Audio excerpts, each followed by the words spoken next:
What up, everybody? Welcome back to another reaction video. Today we got Phil Mickelson demands an apology from the PGA Tour amid golf civil war. So basically, this has just turned into like a whole bunch of like high school girl drama at this point over the PGA and Live thing, and it's just been a whole war basically over social media. So let's check it out.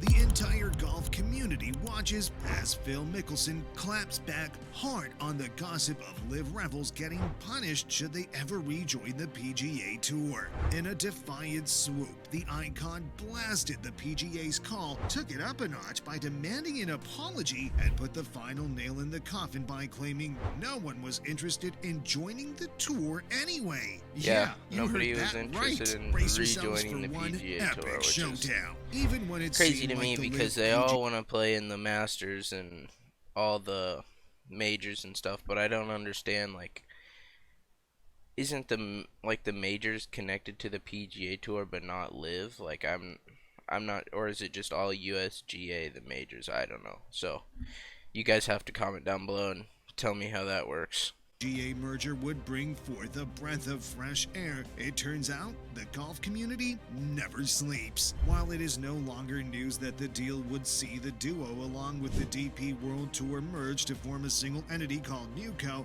and be funded by Saudi Arabia's public investment fund, rumors have been swirling, claiming the players who defected from the PGA Tour would be treated harshly, especially if they were coarse about it. We must remember that both parties have a well-documented history of bad blood. Both sides have thrown jabs at each other. Both sides have made a fair share of low blows. Simply put, harsh treatment wouldn't make a lot of sense, and Phil Mickelson believes so too. Taking advantage of his massive audience on Twitter, Phil Mickelson put down the claims that live players would get punished for the way they left the PGA Tour. Not stopping there, he accused the PGA of paying top cash to the press just to paint live players bad and demanded a public apology for.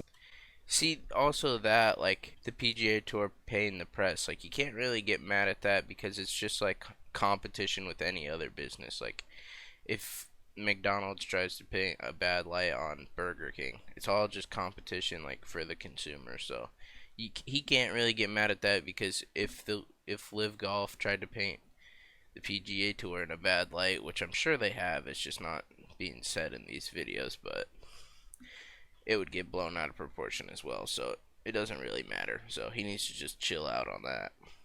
His tweet reads, "What a colossal waste of time. Not a single player on Live wants to play PGA Tour. But they all want to play in the majors. Apology and restitution to Live players for paying millions to clout media to disparage all of us. A better topic is future sanctions for the many players who now come to Live." Guys, there's a lot to unpack here. Not only is he pointing fingers at the press for taking sides and scheming with the PGA, but also he said they could keep their sanctions to themselves as no live golfer is interested anyway. Yikes. While you may or may not agree with him on the latter, we find it amusing that a merger that should have illuminated the path to the future of the sport has plunged it into darkness and the uncertainties that come with it. Yeah, I don't understand like what's happening, because like if they're merging, why are they all just talking shit about each other? Like, this makes zero sense in my opinion, but whatever. Big Phil Mickelson, for example, a fan favorite, an iconic figure with a magnificent career. See, and everybody thinks like Phil Mickelson's a fan favorite, which like I get because he's been around for a while, but like I've never seen, like, I've seen Phil be nice or whatnot, but like he just seems like an asshole. Like, I feel like I just see like a whole bunch of videos of him being a dick, or like even here, like, he's always just talking shit about everything or whatever. I don't know. He's just kind of, I don't know. It doesn't seem like a very nice person, and he looks like he's coked out nowadays. But who knows? Ever since he left and took center stage in the breakaway circuit, he became a regular target of heavy criticism. Consequently, he developed a thick skin and became one of the most vocal supporters of Live. In the past few months, he has called out the tour for any displeasure without caring about the consequences. It makes us wonder how cohesive golf's new entity would be. For things to work, Well, he doesn't a really lot care of because he's healing on the needs to last leg take of his place. career But anyway, who so. knows? Maybe Phil Mickelson Like, is look at that picture. He looked coked out, bruh. Coked out. It's crazy. right after all. Maybe Live golfers need an apology. Day one-ish of Liv's breakaway is still fresh in the memory. Just as the circuit took its first baby steps, the world seemed to be against them. Remember the words of Alan Shipnuck? No? All right then. Well, sensing that the foundations of the sport were about to shake like never before, former golf writer Alan Shipnuck posted an excerpt from his Phil Mickelson biography. Citing Saudi Arabia's stance on LGBTQ matters and its history of human rights records, he enthused, "Why would I even consider joining the upstart league?" So Immediately, this the dude's quote mad went because up. who knows if he's a golfer or if he's just a nobody, but he's pissed because Live Golf doesn't mess with LGB or what's good. Like, I don't think anybody who plays golf really even cares about any of that anyway. But whatever. I think everybody should just keep their mouth closed about that sort of stuff because everybody's so sensitive nowadays. It spread faster than wildfire. Soon, everything about Live Golf had become toxic. No matter what it did or who stood up for it, it felt like it would never truly be able to shake off the malaise attached to it. That wasn't even the worst part. Soon, players who defended the circuit became public enemy number one. Wary of overwhelming backlash, players withdrew comments and commitments left and right. At that point, Live Golf seemed to be dead and buried. The fall of what promised to be a positive change to golf was as clear as day. Rory McIlroy, undoubtedly one of the fiercest supporters of the PGA Tour, made an interesting comment at the time. Regarding Live Golf, he said, "In my opinion, it's dead in the water." See, in that, like, I kind of agree with because, like, this past year out of this whole thing, like, I have not seen, like, anything about one Live event other than when Bryson shot his 58 recently. Like, I haven't heard anything about not a single Live event. Like, seen a few, like, TikToks here and there of, like, Cam Smith hitting a good shot, but, like, other than that, I haven't heard any, like, watch this tournament or watch this, like, I don't know. There's just, like, not much hype around it like the PGA Tour, and it's not, like, as exciting, I feel like. Not even throwing any shade type shit. Before the 2023 season ended, they merged with the PGA. We're not saying this for you to pick sides. No, that's not true. We're only bringing to mind the onslaught Live faced from its inception up until today. If Phil Mickelson feels offended, know he has genuine reason to feel so. Supporting Live put him in a difficult position, and it's only fair to call the PGA out for any foul play. Greg Norman recently spoke up about PGA players calling him in view of switching to the Live. In Phil Mickelson's perspective, You know that dude's a narcissist. He's wearing his own hat that says his name and his own shirt. That's crazy.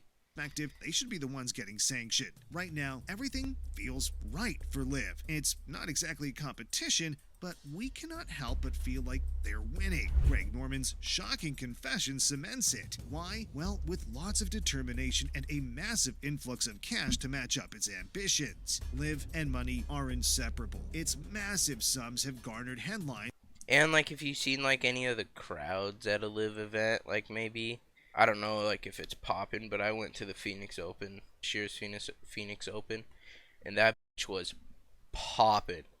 There's probably like 100,000 people there, if not more. Like, it was like a nightclub on a golf course. Like, it was insane. I was chilling. Me and my friend were chilling by the 10th hole green. We're just watching, everybody come up, hit their putts.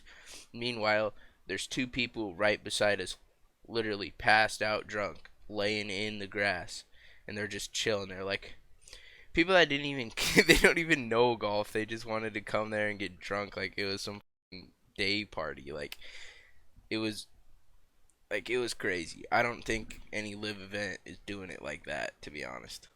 And perhaps more importantly, its upfront direct deposits make it a juicier offer in comparison to Live. It's no surprise why, on the one hand, people from the PGA are keen on moving over to Live, but on the other, Live golfers want nothing to do with the PGA. So far, at least. Let's dissect just how crazy lucrative Live is. Live had an 8-event schedule. Those tournaments commanded a mammoth See, an 8 event schedule also isn't very exciting for the fans either because, like, just like any sport, like, the PGA Tour is playing every single week of the season, which is like keeps everybody pretty engaged, I think, and 8 events just isn't enough for the season for people to be engaged, but that's just my opinion.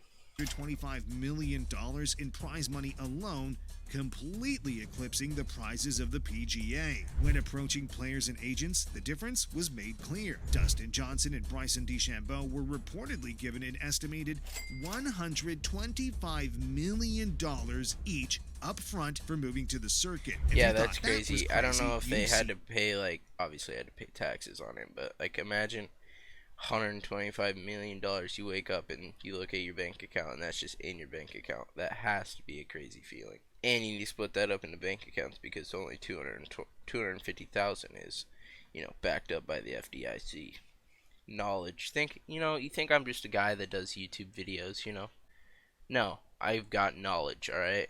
Phil Mickelson's deal was estimated to be $200 million up front and just for leaving the PGA. As if all that wasn't juicy enough, the first place winner of LIV's individual competition gets $4 million, with juicy sums still guaranteed for 48th place. His debut event just so the pros of PGA understand what they are missing. The team competitions in LIV are just as eye-popping. In the 4 teams of 12 competing players, first place goes home with $3 million.